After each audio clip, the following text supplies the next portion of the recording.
Good Tuesday evening to you. Richard Scott here with the forecast update. This update about 9:45 of this Tuesday night.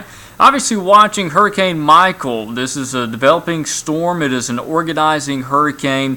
As of the 7 o'clock advisory, winds were 120 miles per hour. That makes it a Category 3 storm moving north to 12. Now we are within about 15 minutes of getting a brand new advisory. I think winds are probably going to be a little bit higher on this next advisory based off some of the recon information coming from the Hurricane Center. We'll update that on social media as well as TV. Here's that path. Again, it comes into direct hit around Panama City Wednesday just after lunch, around 1, 2 o'clock in the afternoon, then tracks into Georgia by Thursday and Friday. It is off the coast of the Carolinas, moving out into the Atlantic Ocean.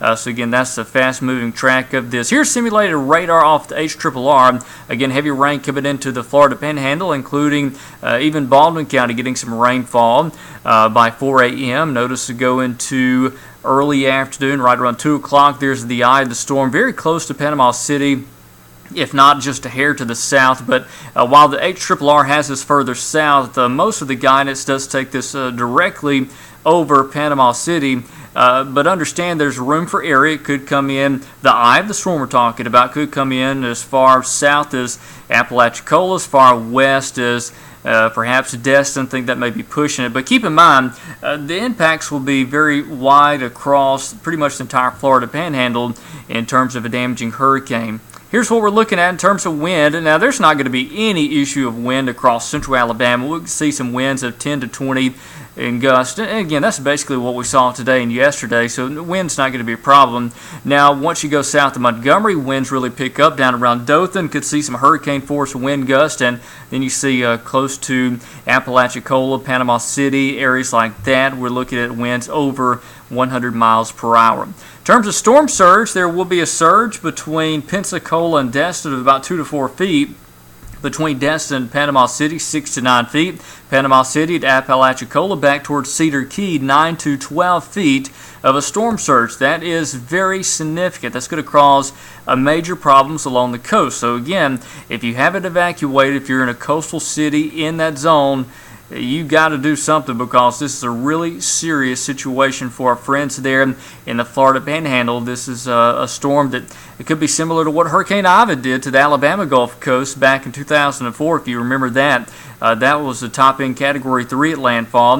We do have a tropical storm warning in effect for the Alabama Gulf Coast. Could see tropical storm force winds tomorrow for Wednesday, but hurricane force conditions will be roughly from Pensacola and points east through the Panhandle. And by the way, that does extend into the Dothan area. Hurricane warnings, that's inland hurricane warnings, into southern portions of Georgia as well. So yeah, a lot of wind with that in that part of the southeast. Now, rainfall up our way, not so much, maybe a quarter-inch in spots. That'll be about it, I think, for most of our coverage area. Rain will be very light. Radar is quiet tonight.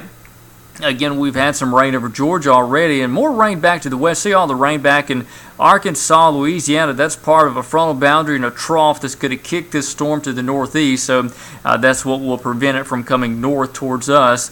Temperatures currently in the 70s and 80s across the board. We'll fall back at the tomorrow we'll top out in the lower 80s. I expect quite a bit of cloud cover. The chance for some showers at about any time. You'll see in our forecast model. Not going to rain all day. Many areas could stay dry. I don't expect a lot of rain out of this event, but again, some scattered showers coming across. So you see the hurricane conditions will be well to our southeast on Wednesday. Thursday and Friday, by the way, cooler air comes in. It's going to feel pretty nice. Here locally, more like fall by Thursday, Friday through the weekend. Overnight lows well down to the 50s by Thursday night, Friday night, and Saturday night. Another front coming in, by the way, Sunday night into Monday, and that could bring some showers with cooler air.